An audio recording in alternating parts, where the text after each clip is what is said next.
According to investigators, the 55-year-old LAUSD elementary school teacher was found dead in the couple's North Hollywood home from blunt force trauma in a brutal attack. I could hear the detectives talk, like just talking and stuff like that from my window because I put my window open. I could just hear them talk about how horrific it was, how it was just bloody, and then next thing you know, they found an axe. They said they found an axe. A case of deadly domestic violence apparently triggered by jealousy. An attorney retained by the 45-year-old's family says in a statement, quote, "Our office is currently in contact with law enforcement regarding a diary of the decedent, apparently read moments before the homicide that verified infidelity by the decedent." It's 4 a.m. on January 21st, 2026. Most of Los Angeles is still asleep. But at the Northeast Community Police Station, something unusual is happening. A firefighter has arrived to request a wellness check on his wife. When officers respond to the couple's North Hollywood home, they discover a scene that would shock even the most seasoned detectives. A beloved third-grade teacher, deceased. The cause? Blunt force trauma. The weapon? An axe. And the person responsible? The very man who requested that wellness check. Her husband of over 10 years. A firefighter sworn to save lives had allegedly taken one. The life of the woman he promised to love and protect. This is a case that will make you question everything you thought you knew about the people living next door. About the heroes we trust. About what really happens behind closed doors in relationships that look perfect from the outside. Hello, Crime Trail family. Welcome back to the channel. We are so glad to have you here with us today. Before we dive into this devastating case, if you're new here, please hit that subscribe button, like this video, and drop a comment below. Your engagement keeps cases like this alive, raises awareness about domestic violence, and keeps this channel going strong. Share this video so Mayra's story reaches as many people as possible, because her story matters, and it could save someone's life. Her name was Mayra Jimenez. She was 46 years old. A woman whose entire world revolved around making a difference. For years, she stood before rows of eager third graders at Wilshire Park Elementary School in Koreatown, Los Angeles, transforming young minds with patience, dedication, and genuine love for teaching. But Mayra was so much more than an educator. She was a union representative with United Teachers Los Angeles, fighting tirelessly for her fellow teachers. She was an ordained non-denominational minister who brought joy to couples on their wedding days, celebrating love and new beginnings. She was a die-hard Los Angeles Dodgers fan who lit up whenever her team took the field. Those who knew her described a woman full of life, someone who made everyone around her feel valued and seen. Her students adored her. Her colleagues respected her. Her community cherished her. Mayra was married to Andrew Jimenez, a 45-year-old firefighter paramedic with the Glendale Fire Department. On paper, they seemed like the perfect public service couple. A teacher shaping young minds, a firefighter saving lives. Both dedicated to their community. They'd been married since 2014, building what should have been a partnership rooted in shared values and mutual respect. But on that January morning, in the home they shared on Satsuma Avenue, Mayra's story came to an absolute nightmare of an ending. And the person standing at the center of it all was the man who had vowed to stand by her side for better or worse. What could drive someone to such an unthinkable act? What happened in those final hours? And how did a marriage that lasted over a decade spiral into such devastating violence? Before we dive into every chilling detail of what happened that night, we need to understand the lives these two people built together and the cracks that formed beneath the surface. Mayra and Andrew Jimenez seemed, from the outside, like a couple who had built a solid life together. They married in 2014, bringing together two people dedicated to public service. While Mayra shaped young minds in the classroom, Andrew served the community as a firefighter paramedic with the Glendale Fire Department, a position he'd held since April 2008. Andrew wasn't just any firefighter. He'd recently been promoted. He was considered reliable, someone his colleagues could count on. Just weeks before Mayra's death, Andrew had been on the front lines responding to the devastating Pacific Palisades fire. working alongside his team to save lives and property during one of the most challenging fires in recent Los Angeles history. Their marriage spanned more than a decade. 10 years of shared mornings, holidays, struggles, and triumphs. 10 years of building what should have been an unbreakable bond. But here's where the story takes a darker turn. Behind closed doors, something was happening that nobody on the outside could see. According to what would later emerge, Andrew had discovered something that shattered his perception of their marriage. His attorney would later claim that Andrew found evidence of infidelity in Mayra's personal diary, moments before everything fell apart. Whether true or fabricated, this discovery would set into motion a sequence of events that would end in tragedy. The evening of January 20th started like countless others in their North Hollywood home on the 5600 block of Satsuma Avenue. A quiet residential street where neighbors knew each other, where kids played, where nothing truly terrible was supposed to happen. Mayra was home. Andrew was home. And according to what investigators would later piece together, at some point during those evening hours, an argument escalated into something far more sinister. Around 4 a.m., while most of Los Angeles still slept, Andrew Jimenez went to the LAPD's Northeast Community Police Station in Glendale Park, about 10 miles from his home.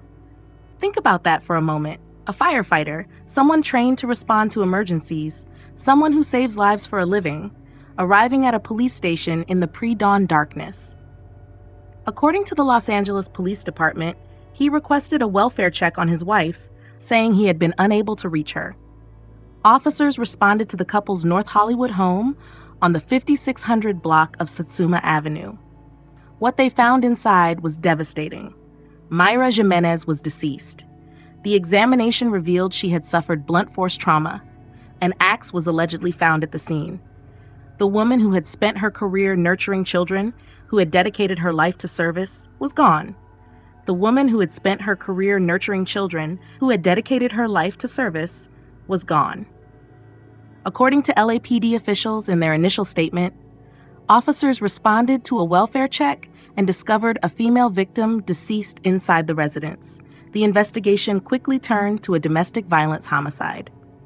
The scene told a story of violence that happened within the supposed safety of home. This wasn't a random attack. This wasn't a stranger breaking in during the night. This was intimate partner violence in its most tragic form. Police immediately began processing the scene. Evidence collection began, and the focus quickly shifted to Andrew Jimenez himself. Before we continue, I want to pause here and ask you something. What do you think when you hear cases like this? When someone sworn to protect and serve, whether in a classroom or in a fire station, becomes a victim of the person closest to them. Drop your thoughts in the comments below, and if you haven't subscribed yet, please do it. Help cases like this stay alive.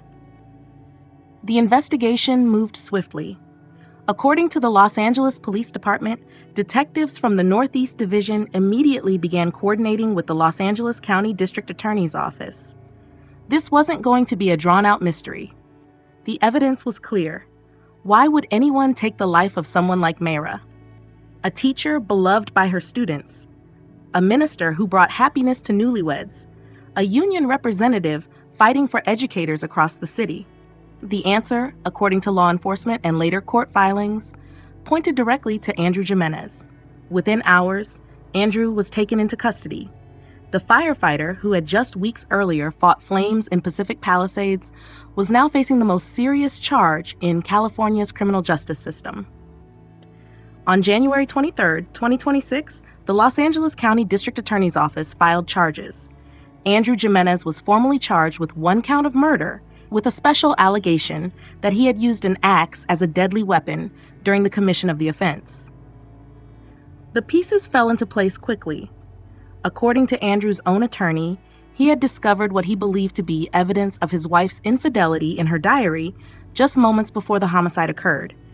This alleged discovery, whether real or perceived, became the stated trigger for an act of irreversible violence. But let me be absolutely clear here. There is no justification for what happened. None. Even if Andrew's claims about infidelity were true, nothing, absolutely nothing, warrants taking another person's life. Domestic violence is never the answer. Rage is not an excuse. and Mayra Jimenez deserved to live, to continue teaching, to keep making a difference. The investigation also revealed the broader context. This wasn't an isolated incident in Los Angeles. Intimate partner violence cases have been rising across the county, with 2025 seeing some of the highest numbers in recent years. Andrew Jimenez, 45 years old, firefighter paramedic, now sat in custody.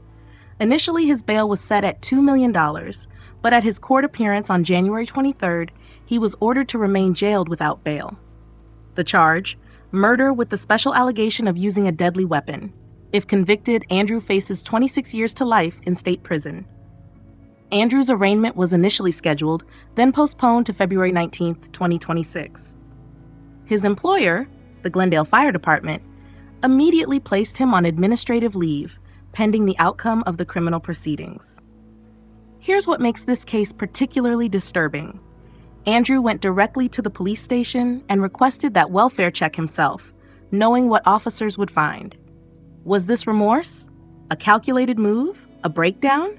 We may never fully understand his thinking in those moments. The true motive, according to his legal team, was jealousy and rage stemming from an alleged discovery of infidelity. But this reveals something crucial about domestic violence. It's often about control, about possession, about an inability to accept that another person has their own autonomy and life. Whether Mayra was unfaithful or not is actually irrelevant to the core issue here. She was an independent human being with the right to make her own choices, and nothing she did or didn't do justified violence against her.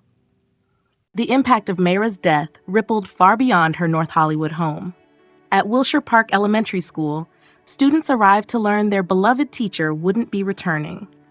Parents struggled to explain the unexplainable to their children. How do you tell a third grader that the teacher who made learning fun, who encouraged them every day, is never coming back? A candlelight vigil was held at the school. Dozens gathered, holding candles against the evening darkness, sharing memories of a woman who had touched so many lives. One parent told local news she was the kind of teacher every parent hopes their child will have: patient, caring, and genuinely invested in every student's success. This is just heartbreaking. The Los Angeles Unified School District released statements offering counseling services to students and staff affected by the tragedy. The United Teachers Los Angeles Union, where Mayra had served as a representative, mourned the loss of a colleague who had fought tirelessly for educators' rights. But Mayra's case also connected to a much larger systemic issue. Domestic violence remains one of the leading causes of death for women in the United States. The Glendale Fire Department faced difficult questions too. How does a department process the reality that one of their own, someone trained to save lives, stands accused of taking one? It's a reminder that domestic violence crosses all professions, all socioeconomic backgrounds, all communities. We need to circle back to who Mayra really was. Because in cases like this, it's easy for victims to become statistics, to be remembered only for how they passed rather than how they lived. Mayra Jimenez was a woman of faith who used her ordination to bring joy to others on their wedding days. Imagine the irony and tragedy in that. Someone who celebrated love and commitment, who officiated ceremonies where couples promised to cherish each other, meeting her end at the hands of her own spouse. She was passionate about the Dodgers. Think about those simple moments of happiness, watching a game, cheering for her team, experiencing the pure joy of sports. Those moments matter. They define a life beyond professional accomplishments. Her students will carry memories of her forever. That's the legacy of a great teacher. Years from now, those third graders, now grown, will remember Miss Jimenez as the teacher who believed in them, who made learning engaging, who saw potential in every child. Family members, speaking to the media, shared, Mayra lived to help others. Whether in the classroom, at weddings, or in her union work, she was always fighting for people. That's who she was. And here's what makes cases like this so universally devastating. Mayra could have been anyone's sister, mother, aunt, friend, colleague. Domestic violence doesn't discriminate. It happens in wealthy neighborhoods and struggling communities. It happens to teachers, doctors, lawyers, and laborers. It happens when you least expect it, behind the closed doors of homes that look perfectly normal from the outside. People across the country who never met Mayra have reached out, expressing grief and sharing their own stories of domestic violence survival or loss. Her case has become a rallying point for advocacy groups, pushing for better resources, stricter enforcement, and cultural change around intimate partner violence. This isn't the first time a trusted public servant has been involved in a domestic violence tragedy, and sadly, it won't be the last. Consider the case of Officer Tara O'Sullivan in Sacramento, 2019. While responding to a domestic violence call, she lost her life. Though the circumstances differ from Mayra's case, it highlights how domestic violence impacts not just victims, but entire communities, including those who try to help. The parallels emphasize a cruel truth. Intimate partner violence is an epidemic that crosses all boundaries. Teachers, officers, healthcare workers, people from every walk of life find themselves trapped in situations where the person who should protect them becomes the person they need protection from. According to the CDC, approximately 41,000 women lose their lives to intimate partner violence globally every year. Behind each statistic is a Mayra Jimenez, a Megan Lewis. Someone with dreams, students who loved them, communities that needed them. The senselessness connects all these cases. Relationships that should be sources of love and support becoming sources of danger. Lives full of promise cut short by violence that was entirely preventable. As of now, Andrew Jimenez remains in custody, being held without bail. His arraignment is scheduled for February 19, 2026. The legal process will unfold over the coming months, with prosecutors seeking justice for Mayra and accountability for Andrew. The Glendale Fire Department continues its administrative review. The Los Angeles school community continues to mourn, and Mayra's students, colleagues, friends, and family continue to grapple with a loss that should never have happened. This case forces us to confront uncomfortable truths about domestic violence. It happens in relationships that seem stable from the outside. It happens regardless of profession or social status. And it's often fatal when it reaches its breaking point. Mayra Jimenez deserved to grow old. She deserved to see more students graduate, more couples marry, more Dodgers games. She deserved the life she had built through dedication and service. Now I want to hear from you, Crime Trail family. What do you think about this case? What can we do as a society to better address domestic violence? Drop your thoughts in the comments below. If this case impacted you, please share this video. Awareness saves lives. And if you haven't already, subscribe to the channel, hit that notification bell, and join us as we continue to shine light on cases that demand our attention and action. Mayra Jimenez's life mattered. Her story matters. And by keeping her memory alive, we honor not just her, but every victim of domestic violence who deserves to be remembered, mourned, and fought for. Thank you for watching. Stay safe out there, Crime Trail family. And remember, if you see something, say something. You might just save a life.